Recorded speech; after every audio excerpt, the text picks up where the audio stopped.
Welcome to the Daily Parks and Rec Show from the CPRS Conference 2026. In this episode, we're joined by longtime Parks and Recreation leader Johnathan Skinner, someone who's been in the field since the age of 7 and has spent a lifetime creating meaningful community impact.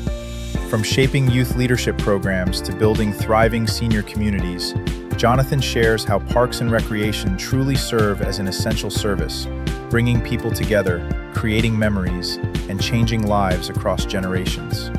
If you've ever wondered how Parks and Rec can influence everything from childhood development to senior wellness, this is a conversation you don't want to miss. Let's dive in. All right, we are live again here with the Daily Parks and Rec Show from CPRS 2026, and we've got a very special guest with us, Johnathan Skinner. One of my How you doing, Craig? Good. I think you were probably in the first 100 episodes we had you as a guest on. I think Liddy said, "Hey, you need to get Johnathan on here." Yeah, I owe Lydia a lot. She's my agent. She's one of my best friends, and she really believes in Parks and Recreation. She does. Well, maybe let's go back into how you got involved in Parks. How long have you first been in Parks and Recreation from start to finish? Well, from start to finish, I started when I was 7 years old. I was a junior CIT, which is a counselor in training, and I had a mentor. His name was Ken Ostini, and he actually put me in charge of different groups at the age of 7. And at that time, I knew that was my career. So I went to school. Actually went to school, got my couple of degrees, then I went back and got my master's, and been doing it ever since. So 7 years old, unpaid. Wow. Started getting paid about 16 years old, and been in it ever since. So you were literally one of those park rats that just grew up in it. I was a recce. I was always down at the fields. I was always at the parks, because again, you have somebody who epitomized what Parks and Recreation was. It's something that the whole community needs. There's not a person who doesn't want a park to walk at, or a trail to walk at, or learn how to fish or play ball. And I use this term a lot. I can't remember when I first heard it, but we're memory makers. We're the ones that they come and they participate in different activities, and they end up passing that along to their kids. One of the shows that we did, we talked about being an essential service. Oh yeah. And like a lot of people don't realize that when an emergency happens and people are displaced, Parks and Recreation is one of the first ones to go in and do care and shelter with the Red Cross. And they make sure that the people that are in the shelters have a chance to have a break from thinking about their homes or other things that are happening. Bo Davis is our assistant director of recreation in Lake Elsinore. He has been really big on making sure that the people, when they come to a shelter, they're taken care of. And so that's why we're one of the essentials. Yes, the fire and police and those ones who do those different things are really great, but taking care of those people there, it's really huge. And so what's been and maybe this has evolved over time, but maybe what was your why when you got involved, and then then here at the end, kind of how's that evolved over years or so? What drives you and to keep coming back? Well, it's very interesting. There is that book by Simon. I can't remember his name. Sinat. Yes. I can never say that name. Yes. But he talks about the why. My why has always been the same. It's people being able to teach kids, how to do things, how to teach adults how to recreate, how to enjoy life. And that's really been my driving force, whether I was 7 years old or I'll be 63 next month. It's been a long journey, but it's always been, my why has been people. And thank goodness my kids have given us grandkids, so I'm able to pass that on as well. And so what are the ways that, that you can enjoy life within the Parks and Rec system, where, they have almost something for every person? Kind of maybe what are some of the programs that you've been involved with over the years? You've seen people literally enjoy life within the community. Well, I can, the one I used before is my mom here, not here, but in Lake Elsinore. She actually goes to the senior center. My father passed away. She lived by herself up in the Lompoc area. and we were really worried about her being able to interact because it was a senior living location. She moved down to Lake Elsinore, where she's like, I'm not sure if I'm really going to like this. She has so many friends now. They do lunch a bunch once a month. They go to the various trips, and when they see her, they call her Mama Skinner. And my sister actually goes there as well, which is, she has a PhD in psychology, and they call her Dr. Val, and she goes there as well. So that's just one example of seeing how Parks and Recreation has a positive effect over the senior population. Now, if you take a look at the youth, we have a Future Leaders program that I've done it in several different places, but the most recent one in Lake Elsinore, we have it teaches kids about government, and they get mentors. Well, the third year that we did the program, we also had a scholarship, the Carl Graves Scholarship. One of the students who went through it, he ended up getting the scholarship for ROTC. He went and graduated from UCLA. He then went on to join the Air Force, which became the Space Force. Right now, he is a commander up in Alaska, and he credits that program that we did to getting him ready to be where he's at right now. So that's a long, it's there for a very long time, and he talks about us a lot. I still keep in touch with LinkedIn is very important. So if you don't have LinkedIn, people, you got to get it. Yeah, that's where a lot of great Parks and Rec professionals are. You mentioned a little bit about, and I don't think we talk about this topic enough, but about senior centers. What can you say more about what goes on in senior centers? Because a lot of people don't even realize what's going on in senior centers until they're there. What are the activities that you have, and why is having a great senior center important? Well, I love bragging about the staff there. Priscilla Perez and Julie Matul is the the supervisor and the coordinator there. What senior centers do is it gives seniors a sense of purpose, a sense of family. I've been going to senior centers for a very long time, and ours is very not any special than anybody else, but we have the right people in the right seat of the bus. They actually love the seniors. During her time there, she's still there, but during her time there, Priscilla was pregnant twice. Well, these seniors that are there now have great grandchildren, basically through Priscilla and the rest of the staff. And again, that sense of purpose is really big because with seniors, a lot of times they're alone. They don't have places to go. Their family is too far away or they're disconnected. The senior center fills that role, and like I said, gives them a sense of purpose. We're very fortunate that our senior center has actually received several grants from the National Parks and Recreation Association. 3 years in a row, our staff are actually on an ad hoc committee because they do such a great job. We've actually been written up in the articles for NRPA, so it's very exciting. And when you have a staff like that loves what they do, another side story. I had my brother-in-law pass away in December. Julie actually came to the funeral, and she brought cards from the Lunch a Bunch because they know how much Valerie loves to go to the senior center. So they actually connected that way. So that goes back to what we were talking about, is that gives them that sense of purpose that they don't have because their loved ones have passed away. All right, so let's talk about programming for senior centers. I know often people might think it's for 70 and 80-year-olds who want to play bingo, and that's all we offer. Maybe color in that actually we're starting to bleed off into like the 60 and the 50-year-old, almost including 4 full decades of a person's life. And then what are some of the programming that y'all offer?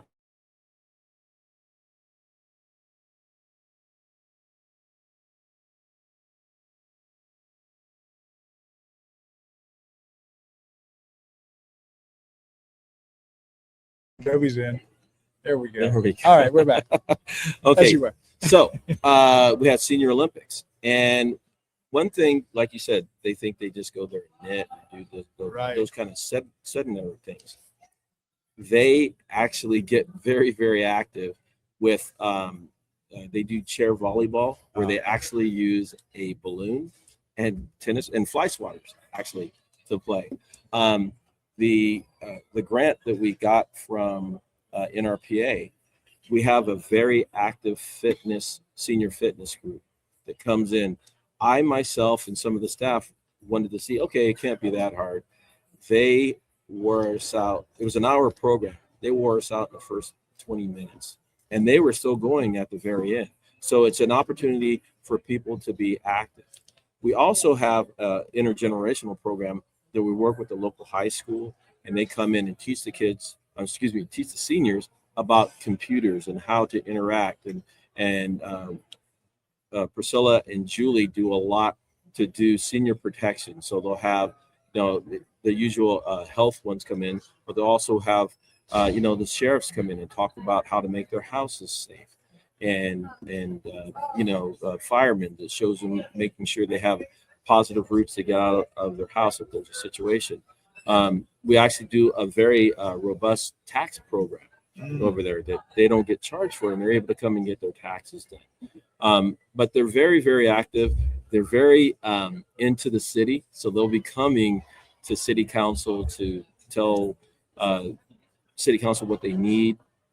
And they're very vocal on programming as well. They come, we have something in the summer called Live at the Lakefront, which are concerts we do every Thursday for July's Parks and Recreation Month. There are seniors that come to each and every one of those every summer. So, the old notion of they sit there and they knit and they don't do much is grossly it doesn't give them the respect that they deserve. Yeah.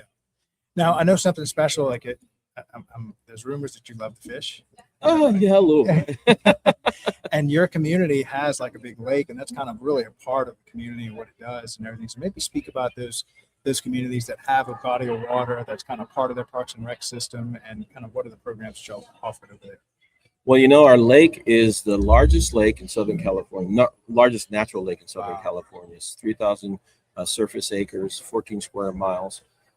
We do catfish, bass, bluegill, crappie, and a special fish called the wiper. We're the only lake in California that has this wiper because it has to be sterile. It can't reproduce. So what we've done is really activated our fishing throughout the lake, but we also wanted to reach out to the seniors because a lot of them don't fish. So we started doing tours around the lake. Come to find out, a lot of the seniors that have lived there for 20 years have never been on the lake.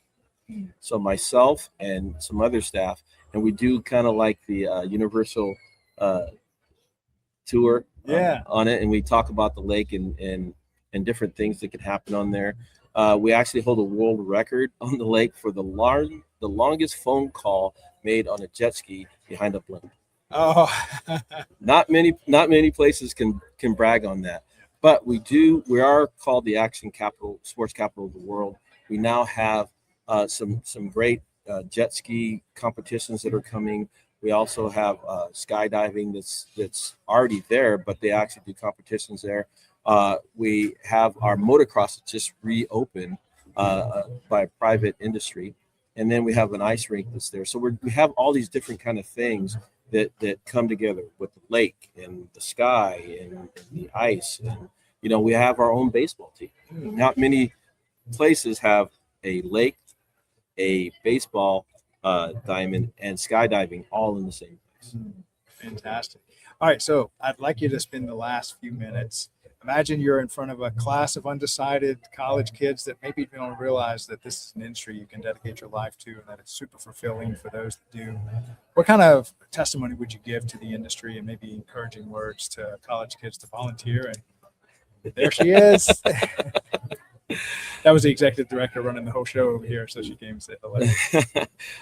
So what I would say, and I say this all the time, is that we have an opportunity. Our career, our profession is very unique in the fact that we touch each and every person in a positive way. Where you're thinking that, okay, it's just handing out balls or it's just teaching a class. It's not just. It is an essential service that you can actually be a memory maker and pass that on from generation to generation. It doesn't take, a PhD or anything like that. If you have that, that's great. But what it takes is a special heart and a willingness to serve the community. Yes, I love it. Well, thank you so much for coming on the show, and thank you for your time, and congratulations on the award. Maybe you could speak about the people that came before you that also received that award. How do you get that award? And just speak a little bit about it. Well, it goes back to Liddy. Liddy Yeah. actually contacted me and said, "Hey, Skinner, Papa Jay, you're getting kind of old." She didn't say that, but she says, "Well, there's this award that I think you might be up for. It's the Hall of Fame award. There's an inductee. They don't do it every year. So sometimes there's none, sometimes there's two, and it started back in the 50s, 1951, I believe. In that time, from 1951 to 9, there's only been 95. I think I'm number 96 that is inducted in this.